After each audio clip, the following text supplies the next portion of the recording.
Parlons de choses sérieuses. Vous savez, les présidents de la République, en tout cas François Mitterrand, s'étaient engagés à parler de ses problèmes de santé à la population, machin et tout ça et tout. Eh ben, je fais pareil, je suis votre président, je suis votre roi, je suis votre élu. Non, je rigole, bien évidemment que c'est de l'humour, ne prenez pas ça au premier degré. Ah, c'est juste, voilà, c'est juste pour le joke. Eh ben, on va parler dans ce podcast un petit peu. Au début, j'avais dit, ouais, j'en parlerai peut-être pas forcément et tout, parce que j'avais pas toutes les informations, mais maintenant, je vais en parler. C'est, voilà, de mon état de santé, hein, parce que vous savez que j'ai fait des analyses et tout ça. Et je vais faire un petit peu un rollback et tout.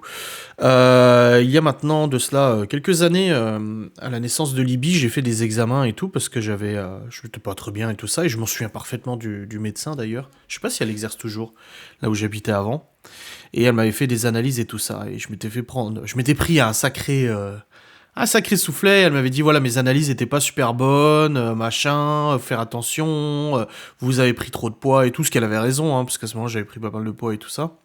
Et elle m'avait dit si vous continuez comme ça, vous ferez un infarctus avant vos 40 ans, avec un pontage, machin, etc.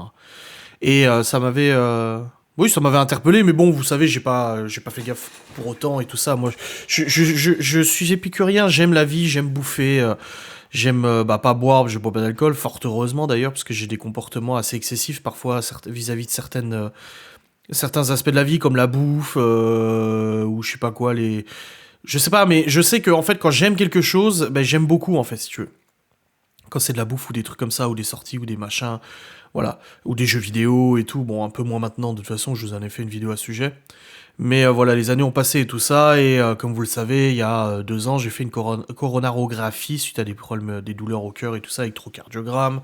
Moi qui déteste au plus haut point les opérations, les machins et tout ça, j'ai quand même accepté de faire une coronarographie.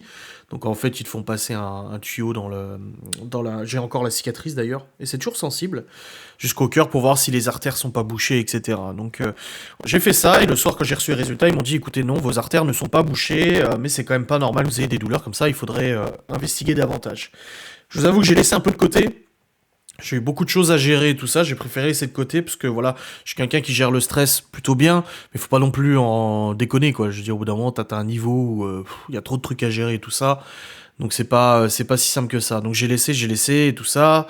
J'ai essayé un premier traitement pour l'hypertension, un deuxième traitement pour l'hypertension, et ça marchait pas, et j'avais toujours autant de tension, j'atteins parfois des niveaux assez importants, genre j'ai déjà eu du 20-11 de tension, du 18-12, enfin des trucs assez colossaux. Surtout que de toute façon je le sens quand j'ai de la tension, j'ai mal à la tête, je sens que ça bourdonne, et tout, j'ai des vertiges, des trucs comme ça et tout, c'est vrai que, de toute façon je le sais. Et ensuite, je suis allé consulter un autre médecin, donc près de chez moi, médecin de l'oreille et tout ça, qui m'a prescrit du coup un rendez-vous chez le cardiologue, un bilan sanguin et un nouveau traitement pour l'hypertension. Il m'a dit là, même mon ancien médecin m'avait dit votre cœur il souffre de l'hypertension, il a du mal, c'est pour ça que vous avez mal et tout. Et mon médecin du coup m'a prescrit un nouveau traitement. J'ai 3 médocs à prendre par jour, c'est quand même assez important, 3 médocs par jour à prendre. Et ça va normalement essayer de faire baisser la tension. Donc j'ai un médicament pour la tension, un médicament pour le cœur et un pour la flotte dans les poumons. Parce qu'apparemment l'insuffisance cardiaque provoquerait de la flotte dans les poumons et tout ça. Voilà, avec des recommandations et tout ça. Bon, j'ai perdu du poids et tout, certes, mais les douleurs sont toujours persistantes, sont toujours là, parfois plus ou moins, etc., etc. Donc je suis retourné chez le médecin il y a de cela une semaine, une demie à peu près, quelque chose comme ça, presque 2 semaines, parce que là, je sentais que ça allait pas bien, quoi, tu vois, normal. Donc il m'a prescrit, enfin il m'a engueulé parce que j'avais pas fait la prise de sang, ni le cardiologue, donc il m'a prescrit ce qu'il fallait. J'ai fait la prise de sang et j'ai eu les résultats le jour même. Donc moi, je suis pas médecin, j'ai pas voulu surinterpréter ou quoi que ce soit. Je me suis dit, ok, là, ça a l'air de pas aller, parce que tu sais, sur les analyses, ils te mettent en surbrillance du coup ce qui va et ce qui va pas.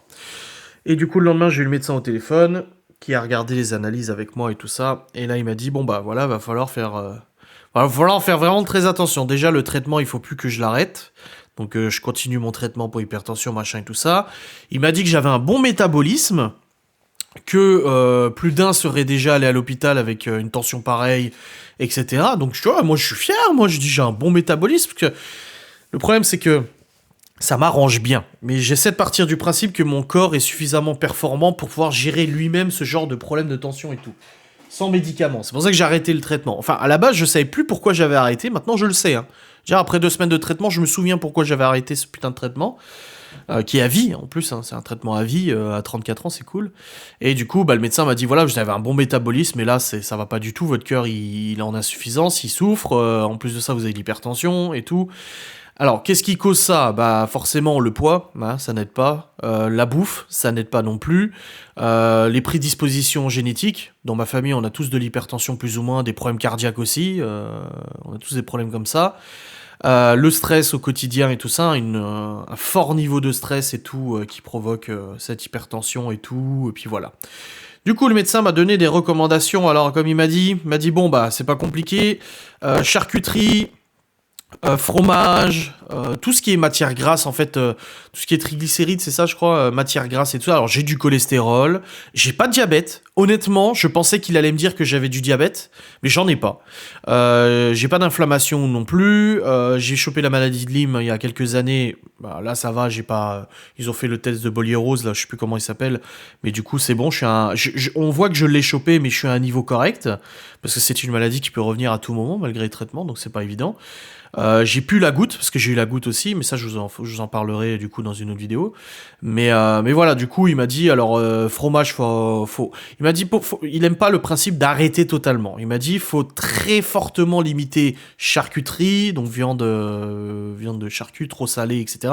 Le sel pour l'hypertension, le gras avec le fromage, les trucs gras, enfin voilà, l'huile, le beurre, tout ce qui fait que c'est gras, quoi. Il faut arrêter tout ça parce que là, ça commence à être un niveau. Voilà, j'ai pété les plafonds au niveau cholestérol, j'ai pété les plafonds au niveau graisse, etc. Donc c'est triglycérides, je crois. J'ai 3 fois le taux, il me semble, ou un truc comme ça. Donc voilà, il m'a dit on va refaire un bilan sanguin plus tard, mais là, il faut reperdre du poids, continuer de perdre du poids. Il faut très fortement limiter ce genre d'alimentation, etc. Et on refera un bilan dans quelques mois pour voir si j'ai réussi à descendre ces taux dans mes analyses sanguines. Je pense que c'est faisable et tout ça. Mais indépendamment de tout ça, il faut que je continue mon traitement. À la moindre alerte au niveau cœur et tout ça, il m'a dit de faire attention et de consulter, enfin d'appeler le SAMU, pompiers ou machin, etc. Parce que je lui ai parlé un petit peu de mon petit événement qu'il y a eu une nuit là où j'ai eu fortement mal à la poitrine, j'étais pas bien et tout ça. J'ai pas appelé les pompiers, ça a été, hein. Moi je veux pas alerter ou quoi que ce soit, je suis pas là alarmiste ou autre. Mais voilà, il m'a dit qu'il faut pas déconner non plus parce que j'aurais pu faire un infarctus déjà depuis un petit moment avec tout ça, avec tous ces niveaux de tension, machin et tout ça. Donc il faut que je fasse attention. Éviter aussi le stress, le surmenage. Ouais, t'es sympa. Le stress, le surmenage, il y a 5 gosses à la maison, il y a 1 million de problèmes à gérer, tu sais. Mais après, je sais qu'il est conscient qu'on peut pas forcément, mais c'est ses recommandations. Et aussi, du coup, éviter les activités sportives trop intenses ou les mouvements trop intenses. En gros, je vais pas m'amuser à aller porter un meuble de 150 kilos pendant 3 heures, quoi. En gros, éviter tout ça, parce que ça peut être, voilà, ça peut faire du mal. Et par contre, reprendre un petit peu une activité cardiovasculaire au niveau sport quand j'aurai suffisamment perdu et que mes analyses seront meilleures et tout ça. Voilà, un petit peu au niveau des conseils et tout qu'il m'a donné. Maintenant, je vais parler du traitement. Alors, je me souviens pourquoi j'ai arrêté ce traitement.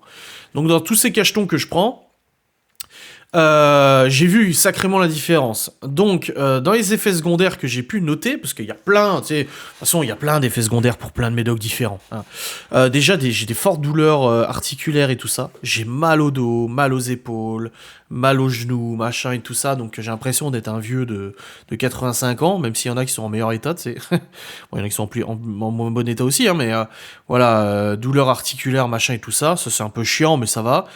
J'ai toujours mal au cœur, j'ai une douleur persistante au cœur, toute la journée et tout, la nuit aussi, j'ai mal au cœur et à sa périphérie. C'est-à-dire que ça me prend dans le cœur et ça va un petit peu dans l'épaule, etc., etc. Alors, selon le niveau de tension, selon le niveau de stress, alors oui, quand des fois je m'énerve un peu trop ou je suis un peu trop stressé, voilà, ça s'amplifie. Ou quand je fais un truc un peu plus sportif et tout, ça s'amplifie aussi. Donc voilà, c'est assez paralysant, mais ça, c'est pas les médocs et tout, hein. Ensuite, j'ai une très grosse fatigue. Oh là là là là, je suis fatigué. Ça me fatigue, ces putains de médicaments. C'est-à-dire qu'avant, voilà, j'avais pas besoin de beaucoup dormir. Donc je dormais quoi, 5, 6, 7 heures par nuit, j'arrivais à tenir sans problème. Et maintenant, même en dormant des nuits complètes, genre le week-end ou même la semaine, tu vois, je me couche à 23 heures, je me réveille à 7h30, c'est quand même une bonne nuit et tout ça, même en ayant bien dormi. Genre le matin, je suis déjà un peu crevé. et j'arrive vers 13, 14, 15 heures, je suis mort dans le film. Je suis naze, mais naze, mais je pourrais aller dormir toute la journée et toute la nuit si je voulais, quoi. Donc je suis vraiment naze. En plus de ça, je me sens mou, mais bon, ça fait partie des antihypertenseurs. Donc en gros, ma tension, elle est réduite fortement par les médicaments, et du coup, bah, autant avant je me sentais énergique, je me sentais punchy et tout, bah là je me sens un peu mou. Je me sens un peu, tu vois. Mais genre, même mes mouvements, quand je marche et tout ça, j'ai du mal à marcher. Enfin, j'ai pas du mal, genre mes muscles ne répondent pas, mais c'est pénible, comme si t'étais extrêmement fatigué. Donc ouais, c'est un état physique en fait pas agréable du tout, parce que du coup en fait ça provoque d'autres choses comme la perte de motivation. Il y a des jours où j'ai envie de rien faire, mais il y a rien qui me donne envie. J'ai envie de rien faire, je suis blasé de tout et tout ça.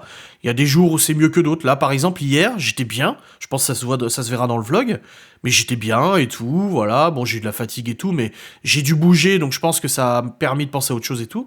Mais il y a des jours comme aujourd'hui, là, je me suis levé, j'avais mal, j'étais stressé, j'étais fatigué, je suis tout mou et j'ai rien envie de faire. Là, j'ai mis du temps à me mettre à tourner ce podcast. Il est 9h45, j'aurais pu le tourner depuis 45 minutes.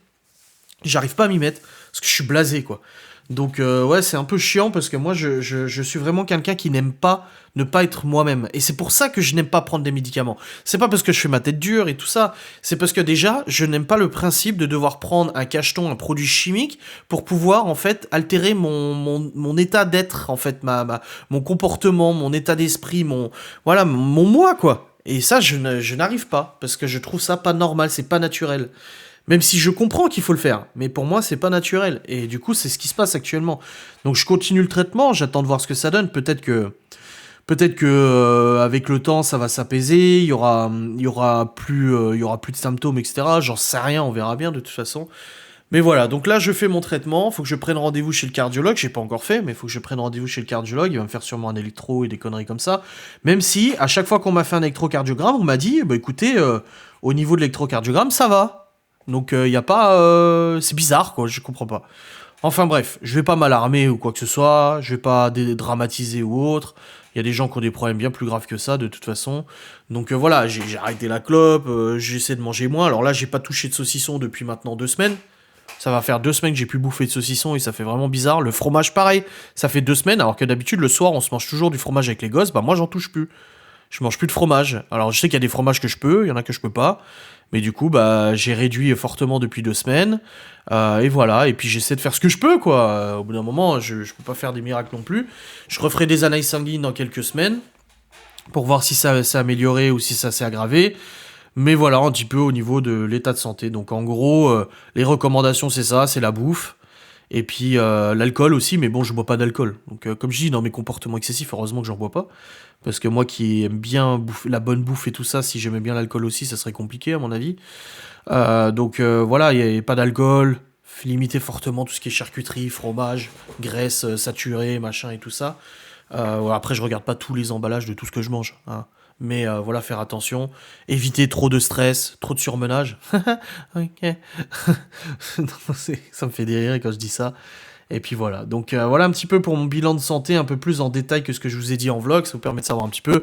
Ne vous inquiétez pas pour moi ou quoi que ce soit, je ne suis personne pour vous, je suis pas de votre famille ou autre. Oui, je sais que j'ai des enfants et que je dois penser à eux et faire attention et tout ça, c'est pour ça que je fais attention, Laura m'aide dans ce sens aussi. Et puis voilà, on y arrive. Là, l'autre jour, j'ai voulu prendre, je sais plus, j'ai cru que c'était de la viande séchée. Et en fait, c'était pas de la viande séchée. Quand j'ai déballé, c'était du saucisson fumé. Et du coup, j'ai pas le droit. C'est fortement limité, mais en gros, j'attends d'avoir une soirée avec des amis ou des trucs comme ça pour pouvoir me permettre, tu vois. Donc je limite. Mais pareil, les poivrons farcis au thon, j'adore ça. Et l'autre jour, j'étais au Leclerc, ils en vendaient, mais c'est baigné dans l'huile. Donc j'en ai pas pris. Voilà, c'est baigné dans l'huile, j'ai pas pris. Donc voilà, hier, j'ai cuit une bavette. Je l'ai cuit sans graisse, quoi. Sans beurre, sans huile, sans rien. Et puis ça s'est bien passé. Donc voilà. Laura m'aide, les gens m'aident, et puis on va y arriver de toute façon. Là, le problème c'est que j'ai 34 ans, et avec tous ces symptômes, tous ces trucs et tout, faut quand même y réfléchir parce que je suis pas à l'abri d'un petit problème, un petit souci, même là ça pourrait arriver aujourd'hui, tu vois. Comme il m'a dit, on n'est pas dans la projection de se dire, ah, dans quelques années, si vous faites rien, non, c'est là tout de suite, c'est déjà possible. C'est déjà quelque chose qui peut arriver. avec l'hypertension, avec les problèmes de cœur et tout, ça peut déjà arriver là maintenant. Un gros coup de stress un jour, ou alors un gros repas bien gras et tout qui va finir le truc et tout, tu vois, donc faut faire attention. Là, l'autre jour, j'avais le bras gauche tout engourdi. J'étais engourdi, mais j'avais pas mal, j'étais engourdi. Et du coup, j'ai flippé, je me suis dit, oh putain. Et puis après, c'est parti, donc ça va. Mais voilà, je ferai le nécessaire et tout. De toute façon, c'est de ma faute. C'est pas la faute de qui que ce soit. C'est de ma faute à moi-même. J'ai passé ma vie à user et abuser de la nourriture grasse, des repas gras, de la bouffe grasse, etc. sans jamais faire très attention. J'ai traîné à faire des trucs, à prendre les bonnes décisions et tout ça. Voilà, je ne suis pas à plaindre. Donc, pas de commentaires, oh mon pauvre et tout ça. Non, parce que c'est de ma faute, je suis pas à plaindre ou quoi que ce soit. Mais là, il faut réagir. Mais après, vous savez, l'être humain est têtu, l'être humain est borné. Les gens qui ont des addictions, les gens qui ont des problèmes à droite à gauche savent à quel point c'est compliqué de sortir de ce cercle en fait d'aimer la bonne bouffe, de manger. Après, je peux continuer d'aimer la bonne bouffe, mais à quantité raisonnable, tu vois. Donc voilà, je pense que dans mes abonnés, il y en a énormément qui peuvent comprendre mon point de vue et qui peuvent comprendre le fait que c'est pas si simple que ça. Voilà, il y a des gens qui vont se dire ils sont skinny et ils vont se dire ouais, bah, t'as qu'à arrêter de bouffer. Ouais, c'est pas si simple que ça. Voilà, surtout que pour moi la bouffe, j'ai des problèmes, j'ai des problèmes avec la bouffe, hein, de toute façon je l'ai toujours dit, hein, je me cache pas là-dessus, mais pour moi la bouffe ça me permet de sortir un peu de tout ça, ça me permet... C'est un kiff quoi, c'est un kiff comme un alcoolique aimerait boire sa bouteille d'alcool, tu vois, c'est un kiff, c'est quelque chose qui me permet de penser à autre chose, c'est quelque chose qui me permet de me sentir bien, hormis d'autres choses, hormis d'autres choses, en plus d'autres choses, il n'y a pas que ça dans la vie, mais c'est quelque chose, pour moi la bouffe ça fait partie de mon top 5 des trucs de la vie, quoi, si tu veux, au niveau matériel et tout ça. Donc voilà. Bref, j'espère que ce petit podcast sincère vous aura fait plaisir. Je vous souhaite une très bonne journée, très bonne nuit, peu importe quand est-ce que vous écoutez ce petit podcast. Et je vous fais des bisous, je vous dis à très vite. Salut.